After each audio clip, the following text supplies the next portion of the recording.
There are things about Crimson Desert I wish I'd learned quicker. Coming into a pre-release build of the game, I expected it to play something like The Witcher 3, Dragon's Dogma 2, or even Elden Ring. You know the type. Gruff third-person action RPGs where you're dodge rolling more often than walking, in which sweeping scores kick in whenever you approach a suspiciously empty circular space. Crimson Desert has all of that, yes, but in other ways it plays closer to a hack and slash than any of its contemporaries.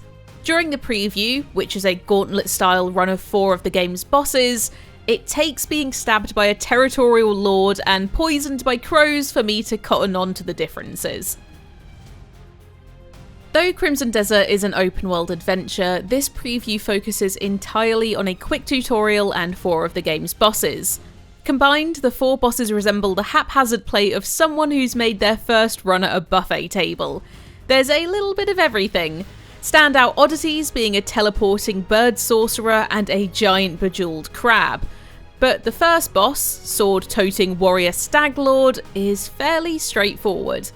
Staglord can take a beating, which makes him perfect for testing out protagonist Cliff's wealth of abilities.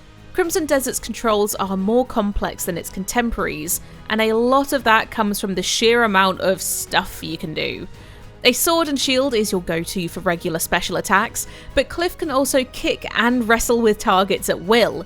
He's also got a bow, but given how quickly Staglord moves, and the fact that switching weapons takes a moment, it's best used for cheap shots when a gap in the melee presents itself. It takes me some time to beat Staglord, partly because he's got 3 health bars, and partly because a kind developer pointed out that I have accidentally picked up and equipped a rusty sword. Combat is less precious than many of its third-person action contemporaries. Cliff is durable, and boss fights are paced relentlessly, which means you're encouraged to get your own swings in as often as possible.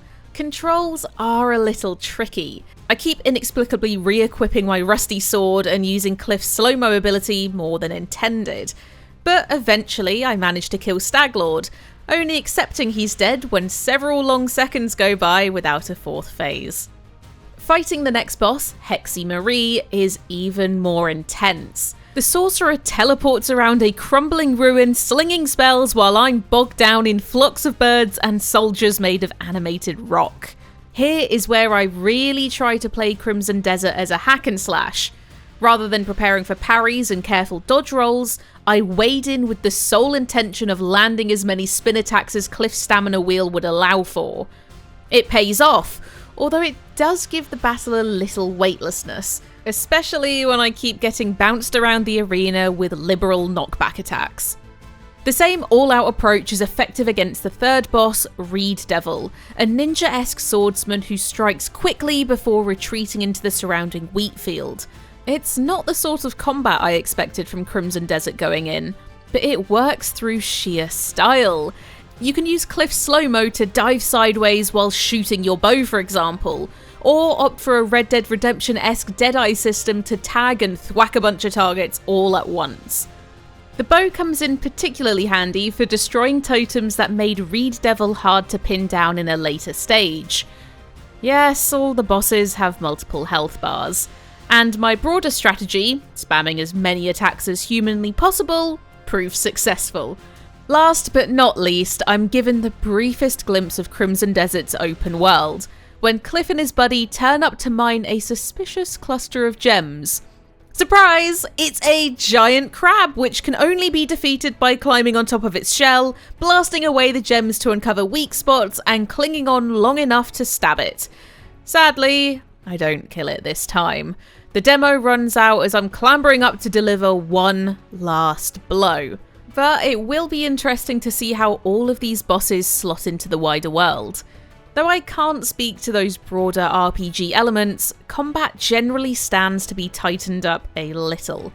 It's overwhelming by design, but some hang-ups, like needing to have your shield raised to stay locked onto an enemy or inputs not queuing consistently, don't sit as neatly. I think Crimson Desert's mechanically intensive approach will appeal more to fans of score-chasing hack-and-slash games, which also tend to give players a wild amount of moves to keep track of. I'm keen to see more of the game's less stabbier moments in months to come, but given Crimson Desert is set to launch this year, chances are it won't be long before we're able to button mash our way through the rest of it anyway. But what about you? Are you excited for Crimson Desert? Do you think you'll be picking this one up? Let us know in the comments, and stick with GamesRadar for the latest previews, reviews, and more.